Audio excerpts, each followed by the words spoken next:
Hi, my name is Phil Colcord, President of Fraternal Order Police Evergreen Lodge 1 here in Kitsap County, and this is our outreach program. Our program is designed to help the community find out what's available for them when they have in need, a crisis in need, whether for themselves or family members.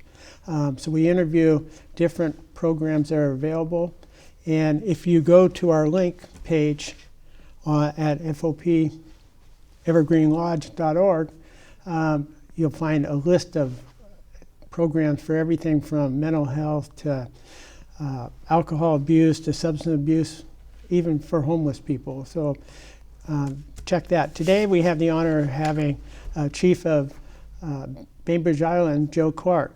Hi, Joe. How are you doing today? I'm doing well. Thank you, Phil, for having me. Good. Can you tell us a little about yourself? Sure. I am currently the police chief in Bainbridge Island, as you mentioned. I come here from Virginia. That's where I started my law enforcement career. I grew up in Norfolk, Virginia, joined the department there when I was just a young man, and worked my way up through the ranks to deputy chief position, and retired from there when I was offered this position. Oh, okay. So you were in Virginia your whole career until you moved here, basically. Yep, I spent just under 34 years with the same department. Worked in pretty much close to every division there, or in some ways supervised it as I moved up. Spent a lot of time in criminal investigations, as well as patrol. So how's the weather doing for you up here compared to Virginia? I see quite a contrast there. Well, the heat waves here are much more tolerable than they are back east. The winter's a little bit long. Yeah, well, I'm in Plant 2 from California, but in April we get tired of rain. You know, we're just sick and tired of rain. But come mid-August, we're praying for rain again. So. But it doesn't get too much colder here, so I appreciate that. Yeah, that's the nice part. Yeah. And summers are beautiful. So you got here when? How long have you been here now? I came here in April of 2020, okay. Right at the beginning of the pandemic. Oh, well, that's no fun, but looks like you survived, so that's a good thing. Well, it made for an interesting transition. You know, as I moved out here cross country, drove, wasn't sure what was going to be open, what was going to be closed. Whether or not we would be able to find a place to stay, but it all worked out. Well, that's good. That's good. So, tell me a little bit about your police department, Bainbridge Police Department. Sure. We serve the entire island, a population of about 25,000. On our department, we have 25 sworn positions and 6 non-sworn positions, our admin staff. One of those positions is our community health navigator. That's a spot that we added after I got here, you know, as a means of improving our service to the community. What exactly do they do? So our community health navigator, she's actually responsible for a lot of things, but as the name implies, navigator she's helping guide people to the resources that are available not only in the city but in the county as a whole, or you know, across in Seattle. So one of her jobs is to know what's out there, and so she, you know, she'll meet with people. She gets referrals from the officers. She gets some self-referrals. People will call her and seek her out, and you know, she can help them find the right fit for services that they might need. Are these like outreach services too, as well? Sure, it could be anything. Mental health referrals, substance use, housing issues or concerns. You know, help navigating through the legal system. She's also serves as our victim advocate because we are. While geographically we're kind of in the middle of the county, we're also at the far end of the county, and so we're a little remote from the resources that are available, in Right. Port Orchard and Bremerton, and so having her there as an advocate helps us fill some of the gaps. That's good to know. That's good to have. So, in fact, I'm always looking for people for the show, so Okay. you might want to talk to her and see if she'd like to come on. I will let her know.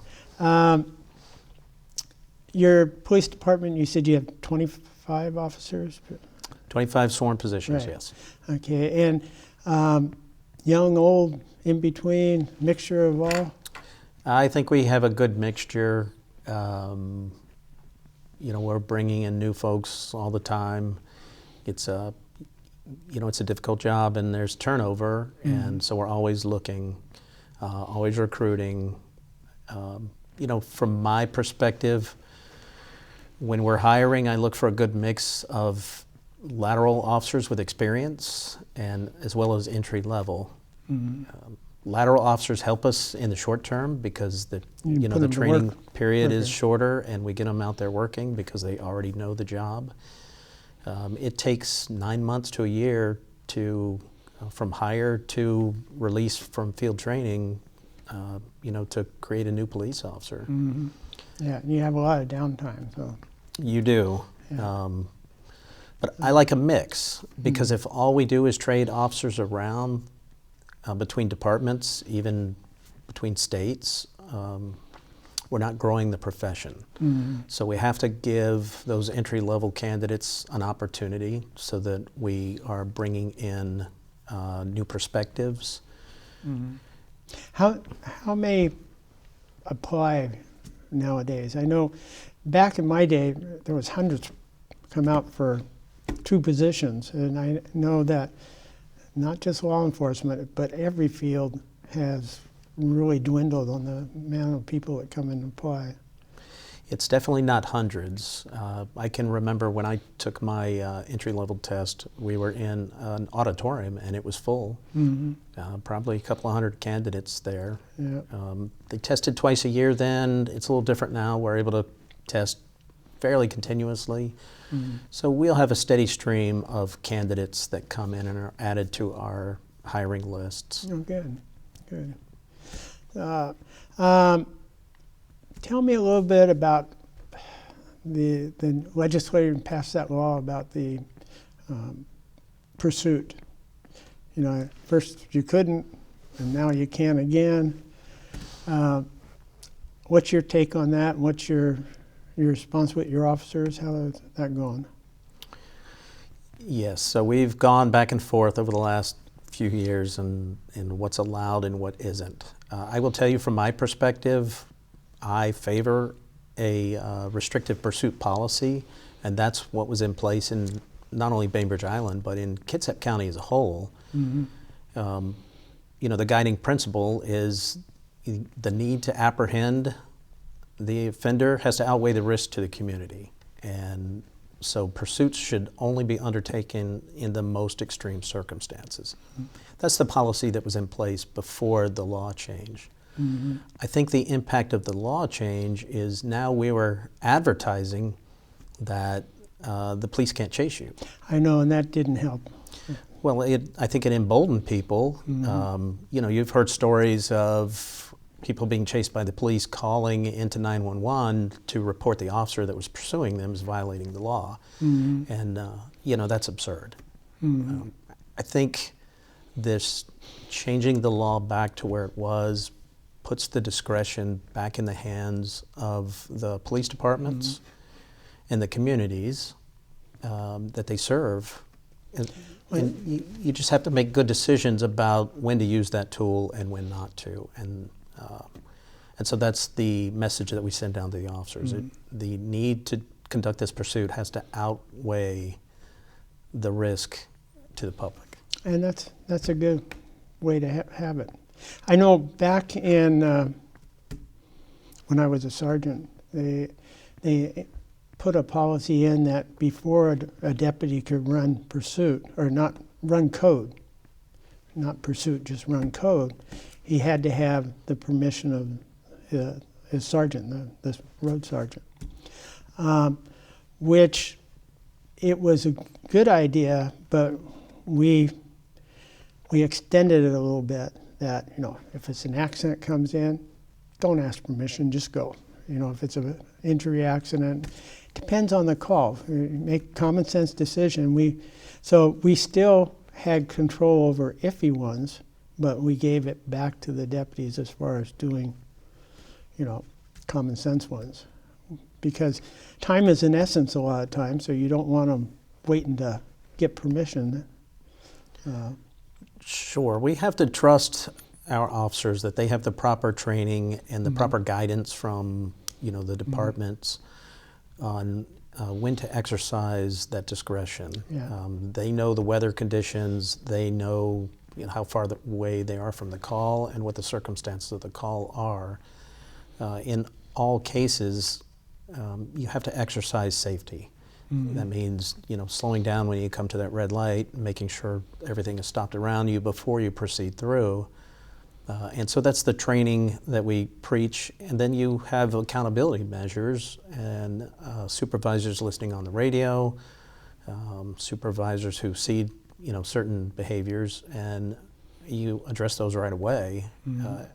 As leaders, we have to set the guardrails that we expect our officers to follow and stay within those guardrails. And actually, the officers, they find confidence in that. I mean, they like having that. That's a cushion for them, that they can make decisions, but they have to make the right decision, and they're being scrutinized, even though it's from arm's distance, and you're not going to do anything unless it's a safety issue. Sure, and a good practice for me is ask an officer, why'd you make that decision? Explain it to me. And that's not necessarily questioning their decision or saying it's right or wrong, but asking why. Right. And if they can explain why and what the justification was, and that's reasonable and within policy, then that's fair game. But it also gets them in the habit of understanding why they made the decision they made. And especially the young officers, they have confidence, but they're young. They don't have the experience to go with it. And I remember a lot of them come up and they go, "Here's the circumstances. What should I do?" And I always said, "What do you think you should do?" And they would tell me, and 99% of the time, they're right on. I go, "Well, that's what I would do too." But it gives them the confidence to know that they're making the right decision because you reinforced it. So. Sure, they want to test the waters, and because officers, in my experience, want to do the right thing. Right. In any profession, there's always bad apples, and you work hard to weed those out. Yeah.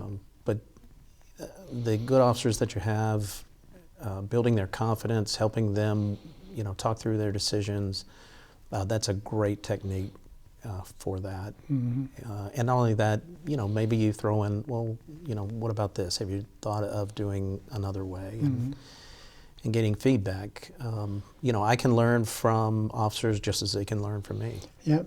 And we're never too old to learn. No, we're not. And we always find something that we didn't know, too. Okay, staffing, hiring, we kind of talked about that a little bit. And so what's the biggest issues that your police department has? There's a lot of overlap in law enforcement in general with social issues. And sometimes there may be a co-occurring crime that goes with that, but that's really not the overriding piece. Someone who is, experiencing substance addiction, that may lead to involvement in criminal activity, but really what's the root cause there? It's the substance use. And so working toward a better long-term solution is treatment rather than jail. I agree with that. The biggest problem, I think, chemical dependency, substance abuse, is as long as they can get it, they can maintain. But when they can't get it and they're really going through withdrawal, then they become desperate. And desperate people don't make logical decisions a lot of time. They act out of their desperation, and that causes a lot of them to commit crime, and sometimes serious crimes. And yet, the root of the problem is the substance abuse, and you need to catch it when they want help. Right. Everyone is different. Everyone's an individual, and they come from different backgrounds, different life experiences, and facing different challenges in the moment. So, the goal is to sort of find the resource that fits that individual's needs. One of the reasons we have our navigator, because she's familiar with the different resources that are out there. Typically, the bigger problem is the availability of resources. There's such a huge demand and a lack of resources or bed space for when medical treatment is needed. Sometimes there can be a wait for that. That's certainly a challenge. In Bainbridge, we're lucky. We have some private entities there. There's somewhat the church too. Some of the churches. Churches are active in helping with individuals. The island, we have a nonprofit Helpline House, which they offer counseling, financial counseling. They have a food bank that they operate. That is a fantastic resource on the island, to help people, and we refer many there. Do you have a big homeless population on the island? We do not. We have a small homeless population that we know most, if not all, by first name. A handful of them I've had conversations with. Well, that's a blessing, just having that. Well, it helps for us to know their situation, their circumstances, and building the rapport so that we can help, guide to what resources might meet their needs that are available. Yeah, that's good. On the other side of substance abuse, you got mental health issues with different people. And they kind of go hand in hand in a lot of ways, but what do you do for behavioral health as far as a lot of citizens that need assistance? And again, it's those resources. Kitsap Mental Health here in the county is a great partner that we work with, as well as private sources that are available out there, private resources. Just making sure that we're building relationships so that we know who to call when we encounter a particular situation, that they may be able to help us with. Again, I firmly believe that treatment solutions are much better long-term than punishment or criminal charges.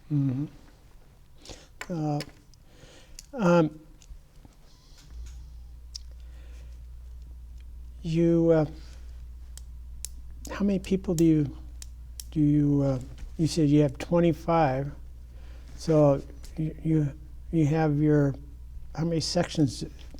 When an officer's on duty, he have his own section or territory that he covers, or do they all cover the whole place?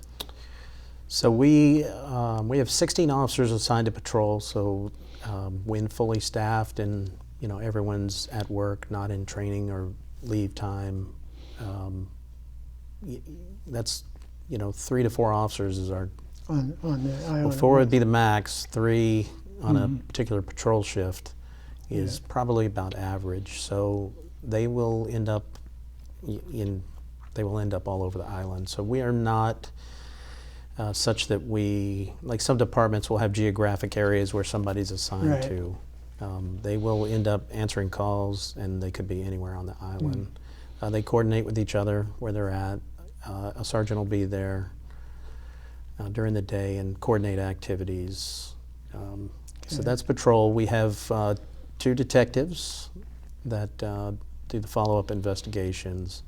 And we actually have, new this year, is a full-time Marine officer. Oh, okay. We are an island, Mm-hmm. and we have a 33-foot safe boat. And that's a resource that I'd like to see better used. So we're getting that boat out on the water on particularly during the active boating season. We want to be out there on those boating days, Friday, Saturday, and Sunday. So That's good. we added that full-time Marine officer to manage that, and so we have a pretty vibrant liveaboard community in Eagle Harbor. The city actually maintains the state's only open water marina, so we have 16 buoys that the city leases out, and so we need to stay active in the maritime community. Yeah, like you said, you are an island, so that's a resource really you probably should have had a long time ago. Well, they've had the boat for quite some time. It's just never been fully staffed. It was an ancillary duty that was assigned. And they did a good job of getting out on the water. I'd like to see it more. The boat is a piece of our emergency preparedness and response. If I need to get officers back on the island following an earthquake, we're a bridge on one side and a ferry on the other. Yeah. And if we have an earthquake, for example, the stability of the bridge will always be in question. Yeah, and it's an old bridge. So. Yes. And in fact, the deputy that was a resident deputy, he used to be, him and his wife lived over there in family because there was no bridge back in the day. Anyway,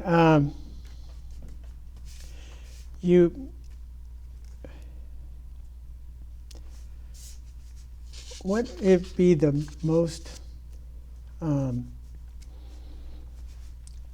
anything you'd like to tell me before we end? Do you have any issues that you want to address, or any things that you'd like to bring up or have done in the near future for the department? Well, I think one of the key things about Kitsap County, and not just Bainbridge Island, particularly when it comes to public safety, and I'll even throw a little kudos out to our fire chiefs, we work really closely together in this county to make sure that we're providing the best services to our residents, not just in our own community or our own city, but to the county as a whole. This is one of the best relationships I've seen between police departments in my career. And so we work closely to make sure that we're able to help each other. We work on our policies together so that we're responding and behaving in similar ways. It's really a service to the county as a whole.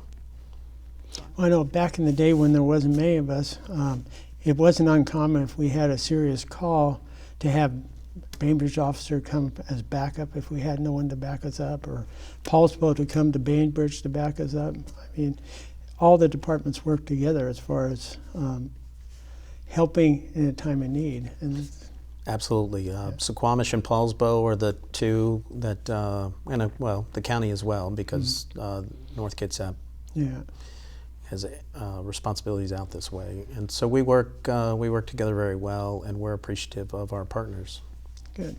How is the crime rate there? Has it been, I know back in the day they had a lot of burglaries on Bainbridge Island, and I think it was one reason because you have one deputy that handled the whole area, and he didn't get up there very often. And when he did, he was tied up and busy. But Well, we're working through those numbers right now for 2023. As you know, the Washington Association of Sheriffs and Police Chiefs publishes the Crime in Washington report annually, which includes every agency in the state. And you're doing good? And so we're looking okay. It tends to fluctuate depending on what's going on. For example, we had a spike in auto theft last year. Everywhere did. Yes, Yeah. it did. And this year, everybody's insurance is showing it. But we're looking pretty good for 2023 and good. and 2024 as well. Well, good. Anything else you'd like to add before we end here? No, I just appreciate the opportunity to come on your show. Well, we appreciate you having here, and I thank you for taking the time out to do this from your busy job there. Hang on one second. I got to say goodbye for us. That concludes our show. I hope you enjoyed it. We'll be back again with more outreach programs down the road. Stay safe out there, and remember our website if you need help for you or a loved one. I'm sure there's more than one outreach program out there that can help provide some services that you need. Thank you for your time.